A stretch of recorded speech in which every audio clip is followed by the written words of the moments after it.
بسم اللہ الرحمن الرحیم۔ سحر وائس کے پیارے ویورز، السلام علیکم ورحمۃ اللہ وبرکاتہ۔ آج میں آپ کے لیے لائی ہوں نبی آخر الزماں حضرت محمد مصطفیٰ صلی اللہ علیہ وآلہ وسلم کی وفات پر بیان۔ مروی ہے کہ 8ویں تاریخ ذی الحج کو خاتم النبیین صلی اللہ علیہ وآلہ وسلم نے اپنے یاروں کے ساتھ عرفات میں 2 رکعت نماز ادا کی کہ اتنے میں جبرائیل علیہ السلام یہ آخری آیات لائے۔ ترجمہ ہے: آج کے دن کامل کیا میں نے دین تمہارا اور تمام کی تم پر نعمت اپنی، اور راضی ہوا میں بھیج کر واسطے تمہارے دین اسلام کو۔ سید المرسلین صلی اللہ علیہ وآلہ وسلم نے جان لیا کہ سفر آخرت قریب آ گیا ہے، اور حج کے بعد انہوں نے اپنے آباء و اجداد کے مکانات دیکھ کر مدینہ کی طرف روانہ ہونے کا حکم فرمایا اور کہا کہ شاید دوسرے سال مکہ معظمہ میں آنا میرا نہیں ہوگا۔ تمام صحابہ رضوان اللہ تعالیٰ علیہم یہ سن کر گریہ وزاری میں آئے۔ حضرت کو اسی مقام میں درد پہلو پیدا ہوا، چنانچہ 13 نمازیں آپ نے حضرت ابو بکر صدیق رضی اللہ عنہ کے اقتداء میں پڑھی، پھر مدینہ میں تشریف لائے۔ الغرض آخری ماہ سفر کو بدھ کے دن میمونہ رضی اللہ عنہ کے گھر میں، جو حضرت محمد مصطفیٰ صلی اللہ علیہ وآلہ وسلم کی زوجہ تھی، درد سر اور بخار شروع ہوا۔ جب مرض شدت اختیار کر گیا تو تمام ازواج مطہرات تیمارداری کو وہیں آتیں۔ پھر حضرت محمد مصطفیٰ صلی اللہ علیہ وآلہ وسلم نے اہل بیت سے کسی کے کاندھے پر ہاتھ رکھ کر ان کو کہا کہ مجھے عائشہ خاتون رضی اللہ عنہ کے حجرے میں لے جائیں، اور پھر ان کے زانوں پر سر مبارک رکھ کر آرام کیا۔ عائشہ رضی اللہ عنہ نے کہا: یا رسول اللہ، آپ کا جسم بہت گرم ہے۔ فرمایا: اے عائشہ، مفارقت کا دن قریب ہے۔ حضرت عائشہ رضی اللہ نے درد سے آ بھری تو حضرت محمد مصطفیٰ صلی اللہ علیہ وآلہ وسلم نے فرمایا: صبر کرو، موت کا ذائقہ ہر انسان کو چکھنا ہے۔ دوسرے دن جمعہ تھا۔ بلال رضی اللہ عنہ سے صلات اور اذان سن کر حضرت محمد مصطفیٰ صلی اللہ علیہ وآلہ وسلم نے چاروں صحابہ کو بلوایا اور ان کے کندھوں پر ہاتھ رکھ کر مسجد میں پہنچے اور فرمایا کہ مجھے بہت کمزوری ہے، اس لیے امامت حضرت ابو بکر صدیق رضی اللہ عنہ کریں گے۔ یہ سن کر اصحاب کی آنکھوں میں آنسو بھر آئے۔ پھر حضرت محمد مصطفیٰ صلی اللہ علیہ وآلہ وسلم نے بہت مشکل سے نماز ادا کی اور اس کے بعد وصیت شروع کی کہ بھائیوں کے درمیان موافقت رکھنا، اور سب نیک و بد سے سب لوگوں کو آگاہ کیا۔ حضرت ابو بکر صدیق رضی اللہ عنہ نے عرض کیا: یا رسول اللہ صلی اللہ علیہ وآلہ وسلم، آج کی رات میں نے ایک خواب دیکھا ہے۔ فرمایا: بیان کرو۔ پھر حضرت ابو بکر صدیق رضی اللہ عنہ نے کہا: یہ دیکھا ہے کہ چادر عائشہ رضی اللہ عنہ کے سر سے اڑ گئی ہے۔ حضرت محمد صلی اللہ علیہ وآلہ وسلم نے فرمایا کہ اس کی تعبیر ان کے بیوہ ہونے پر ظاہر ہے۔ اس کے پیچھے حضرت عمر رضی اللہ نے کہا: یا رسول اللہ صلی اللہ علیہ وآلہ وسلم، میں نے آج یہ خواب دیکھا کہ میرا عدل ٹوٹ گیا ہے۔ حضرت محمد مصطفیٰ صلی اللہ علیہ وآلہ وسلم نے فرمایا کہ وہ عدل میں ہوں۔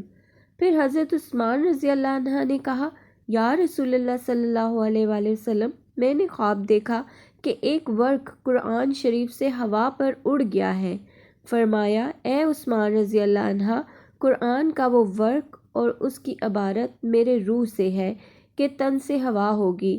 پھر حضرت علی کرم اللہ وجہہ نے کہا: یا رسول اللہ، میں نے یہ خواب دیکھا کہ میری ڈھال ٹوٹ گئی ہے۔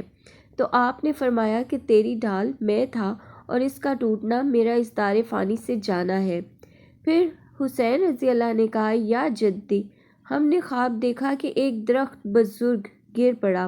فرمایا: اے فرزند، وہ درخت میں ہوں کہ اب اس جہاں سے جاؤں گا۔ اس کے بعد عائشہ صدیقہ رضی اللہ نے کہا: یا رسول اللہ صلی اللہ علیہ وآلہ وسلم، میں نے یہ خواب دیکھا کہ میرے گھر کا ستون گر پڑا۔ فرمایا: اے عائشہ رضی اللہ، جو عورت یہ خواب دیکھے اس کا شوہر مرتا ہے۔ اس وقت سب یار اور تمام ازواج مطہرات اور سارے اہل بیت زار زار روئے اور بے قراری سے کپڑے پھاڑے اور سر پر ہاک اڑائی۔ پھر رسول اللہ صلی اللہ علیہ وآلہ وسلم نے فرمایا، اے یارو، مجھے شدت بیماری بہت ہے، بلال سے کہو مدینے میں آواز دے کہ 2 روز رسول اللہ صلی اللہ علیہ وآلہ وسلم کے زندگی کے باقی ہیں، جس آدمی کو دعویٰ کسی قسم کا مجھ پر ہو آ کر ظاہر کرے، اپنا حق قیامت پر نہ رکھے۔ چنانچہ ایک مرد عکاشہ نام کا، اس نے دعویٰ کیا اور کہا، یا رسول اللہ صلی اللہ علیہ وآلہ وسلم، جنگ احد میں آپ کے ہاتھ سے میری پیٹھ پر کوڑا لگا تھا اور میں چاہتا ہوں کہ اس کا بدلہ مجھے ملے۔ حضرت محمد مصطفیٰ صلی اللہ علیہ وآلہ وسلم نے گھر میں سے وہ کوڑا کے 7 سر کا تھا منگوایا، اور اندر و باہر عکاشہ کا بدلہ لینے کی خبر ظاہر ہوئی تو ہر ایک اصحاب نے اس سے کہا، اے عکاشہ، حضرت محمد مصطفیٰ صلی اللہ علیہ وآلہ وسلم کے بدلے ہمارے تن پر 10-10، 20-20، 40-40 کوڑے مار لو۔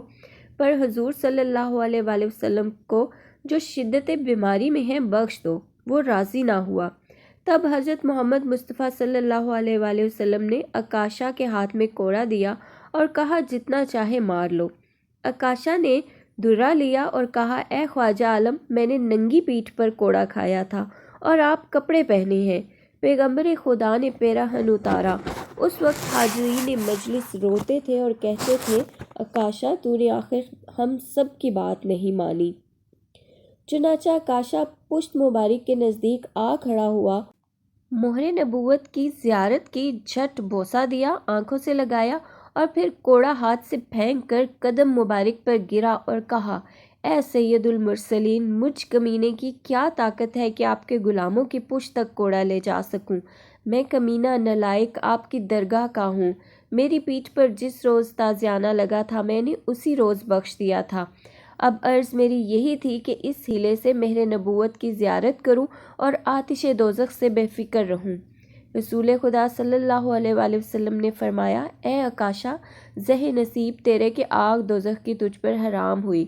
پھر ربیع الاول کی 2 تاریخ پیر کے روز حق تعالیٰ نے اسرائیل علیہ السلام کو فرمایا کہ حضرت محمد مصطفیٰ صلی اللہ علیہ وآلہ وسلم کی خدمت میں جا کر آداب سے کھڑے ہو اور بے اجازت جان ان کی قبض نہ کرنا۔ ملک الموت نے عرابی کی صورت بن کر آن حضرت صلی اللہ علیہ وآلہ وسلم کے دروازے پر آواز دی کہ میں حکم اندر آنے کا چاہتا ہوں۔ اگرچہ ادب سے آہستہ آواز دی تھی لیکن تمام مکانات گونج گئے۔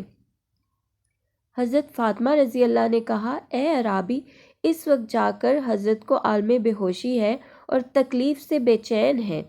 اس نے نہ سنا اور بار بار پکارا۔ جب حضرت محمد مصطفیٰ صلی اللہ علیہ وآلہ وسلم تک وہ آواز پہنچی تو آنکھیں کھول دیں اور پوچھا، اے فاطمہ، کون ہے؟ عرض کی، یا رسول اللہ، ایک عربی ہاتھ میں تلوار لیے دروازے پر چلاتا ہے اور گھر میں آنے کی اجازت چاہتا ہے۔ ہر چند کہتی ہوں جا، مگر وہ جاتا نہیں۔ رسول خدا صلی اللہ علیہ وآلہ وسلم نے فرمایا، اے فاطمہ، وہ عرابی نہیں کہ جائے، بلکہ یہ وہ شخص ہے کہ عورتوں کو بیوہ اور بچوں کو یتیم بنا دے۔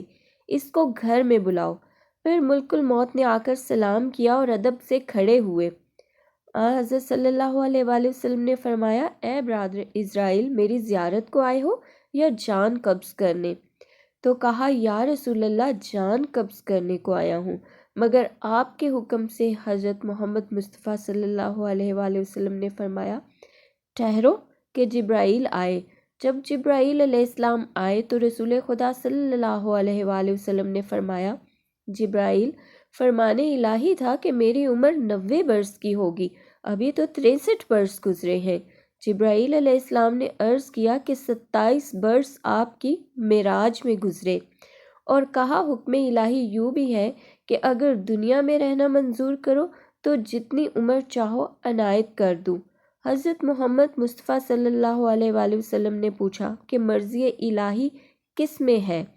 کہا، مرضی الہی بہشت میں بلانے کی ہے، کیونکہ دوزخ کی آگ سرد کی گئی ہے اور جنت کو آراستہ کیا گیا ہے، اور حور و غلماں آپ کے منتظر ہیں، بناؤ سنگار کر کے مستعد خدمت ہیں۔ رسول خدا صلی اللہ علیہ وآلہ وسلم نے فرمایا، میں راضی برضائے مولا ہوں۔ پھر فرمایا، جبرائیل، میرے بعد تم دنیا میں آؤ گے یا نہیں؟ جبرائیل نے کہا یا رسول اللہ صلی اللہ علیہ وآلہ وسلم، آپ کے بعد 10 بار میں اس دنیا میں آؤں گا، ہر ایک بار ایک چیز دنیا سے لے جاؤں گا۔ حضرت محمد مصطفیٰ صلی اللہ علیہ وآلہ وسلم نے پوچھا کیا کیا چیزیں؟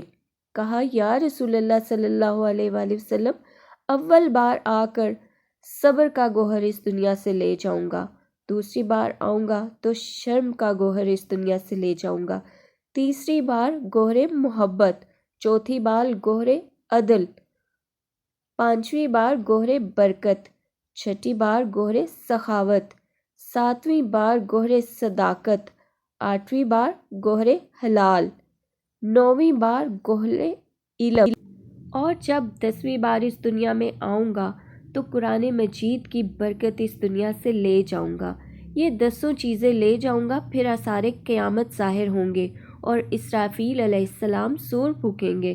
پھر حضرت محمد مصطفیٰ صلی اللہ علیہ وآلہ وسلم نے پوچھا کہ میرے بعد میری امت کا کیا حال ہوگا؟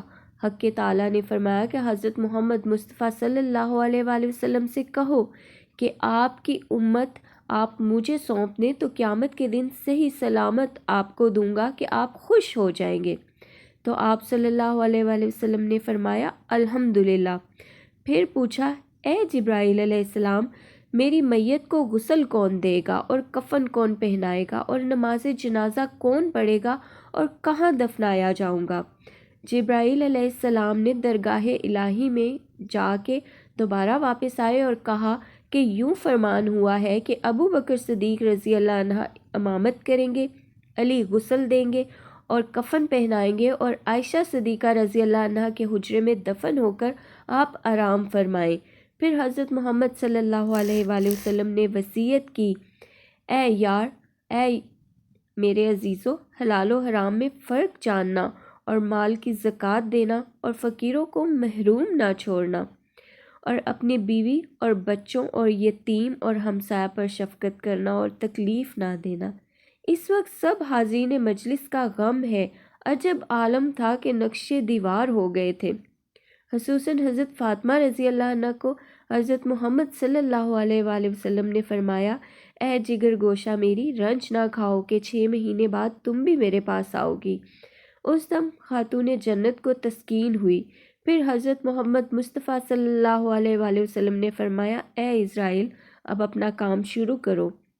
ملک الموت نے تب ہاتھ سینے مبارک پر رکھا کہ پیغمبر خدا صلی اللہ علیہ وآلہ وسلم نے ایک آہ بھری اور فرمایا اے ملک الموت، مجھ کو ایسے عذاب پہنچی کہ میں نے جانا کہ ایک پہاڑ میری چھاتی پر پڑا ہے، اور فرمایا کہ کیا میری امت کو بھی ایسی تکلیف ہوگی؟